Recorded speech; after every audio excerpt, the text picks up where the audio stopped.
Bom, fala tropa, boa tarde pra todo mundo, né? Ou então melhor até ainda, bom dia, né? Eu acabei de fechar a sala ao vivo com a galera aqui. Hoje a gente passou um pouquinho até mais tarde, né? Hoje a gente bateu aí a meta, né? Até 1 hora da tarde aí hoje, né? Que o mercado tava um pouco mais extremo. Eu queria algumas operações ali que estavam em aberto, finalizar, né? E acabou demorando mais um pouco, né? Mas bora lá pro contexto das operações, para a próxima vez que essa operação acontecer para vocês, vocês já saber o que fazer dentro do mercado, né? Então bora lá. A gente pegou a primeira venda aqui, galera, né? Eu vou dar um zoom aqui para ficar melhor só para vocês aqui, né? A gente vai ver aqui a primeira operaçãozinha do dia realizada aqui. A gente operou o USD hoje no 15 minutos, né? Um pouquinho diferente, a gente sempre tá operando no gráfico de Renko aí, né?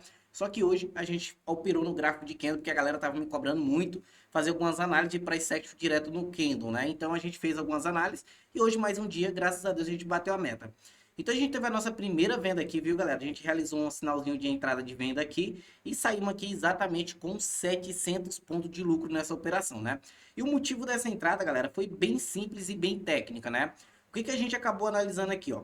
Eu consegui ver que a gente já estava ali olhando o pregão anterior, né? Que foi uma região onde o preço não conseguiu passar, né?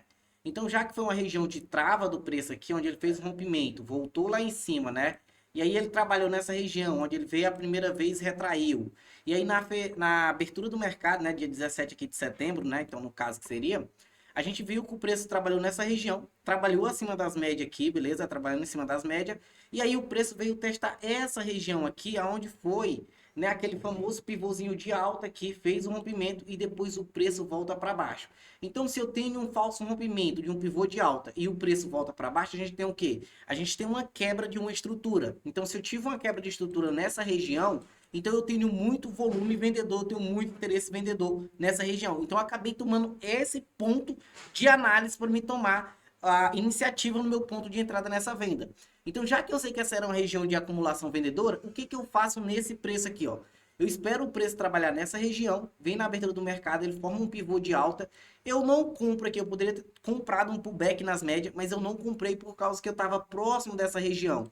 Então, o preço bateu lá, trabalhou, né? Quando o preço veio para baixo das médias, aí ele me mostrou uma direção do preço. Só que para me ter confirmação, eu preciso de outros indicadores que vai me auxiliar que meu análise está correto, né? Que eu estou analisando o mercado para o lado correto. E qual foram os indicadores que eu utilizei? Eu usei o indicador CCI, ou RSI, desculpa, RSI que todo mundo tem na sua corretora. Eu usei o indicador de fluxo aqui, que é a nossa criação, e eu tenho o CCI Code, né? Também que é uma criação misturada de RSI com CCI e OBV. São três parâmetros dentro do único indicador. Então eu tenho o quê? Olha só como é interessante. Quando ele chegou nessa região, eu tenho o quê? Eu tenho a perda dos 50% do RSI. Gente, para mim só tem venda depois que ele perde os 50% do eixo aqui, ó. Os 50% do RSI. Enquanto ele estiver trabalhando na sobrecompra do 70, não tem interesse para mim. Enquanto ele estiver também trabalhando na região do 30, que é a sobrevenda, para mim também não tem interesse. Para mim só tem interesse quem trabalha no 50% do RSI.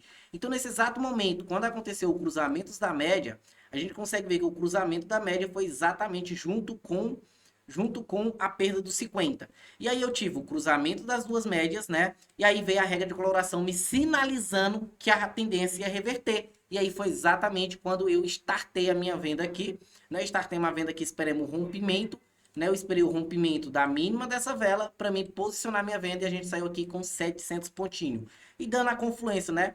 Quando cruzou também o RSI aqui, os 50%, olha só, o fluxo apareceu me dando condição de venda, entrou muito volume vendedor e o CCI ao mesmo tempo também me mostrou ponta vendedora. Então, a partir desse momento, eu starto a minha venda sem medo. E essa operação até esticou um pouco mais, né? Ó, se a gente pega aqui, se eu seguro essa operação até aqui, ela chegou a pagar 2.800 pontos, mas eu só garanti aqui meus 700 pontinhos e tchau mercado. Já aqui no mercado, de novo, eu fiz o mesmo contexto na compra. Olha só como é interessante aqui. Eu peguei essa operação aqui, ó. Olha só, eu tinha um RSI aqui, ó, que perdeu 50% do preço, então me mostrando uma nova tendência de alta. A gente perdeu aquele movimento de baixa, né? Já saímos da movimentação de baixa e a gente começou a formar um pivô de alta. Olha só como é interessante aqui, ó. Então eu tenho a formação de um pivô de alta de novo. Quando chega nessa mesma região, olha só, eu esperei o rompimento dos 50% do eixo, 50 aqui do RSI. Junto com ele, olha só quem apareceu. Apareceu o fluxo mostrando ponta compradora, só que eu queria uma confirmação melhor desse fluxo, que era o quê? O rompimento desse pivô. Então, quando ele fez o rompimento, eu startei minha compra exatamente nesse momento e a gente saiu aqui de novo com mais 700 pontinhos. O Charles só veio tirar nós e tá subindo aqui de novo a operação. Olha só como é interessante esse trade. E a gente pegou a mesma dinâmica. Já que agora no fechamento da live, eu realizei outra compra, né? Eu realizei uma comprinha aqui acreditando nesse pivôzinho de alta aqui, ó, que foi o rompimento dessa máxima aqui, né? Foi o rompimento dessa máxima. Eu acreditei no rompimento, o preço subiu, eu tava com stop na mínima, só que aí quando subiu aqui, ó, já me trouxe no stop móvel, ajustou, só me tocou aqui, saí aqui mais ou menos com 250 pontinhos de stop e agora o preço está querendo ir. Então hoje foram duas entradas, dois take e a gente fechou com 1.400 pontos no Shao, mais um dia de live ao vivo com os alunos e operações bem analisadas e bem técnicas, né? Então essa hoje foi a operação, mais um dia aqui com vocês, beleza? Tchau, tchau, um abraço, tropa, te espero amanhã na sala ao vivo de novo.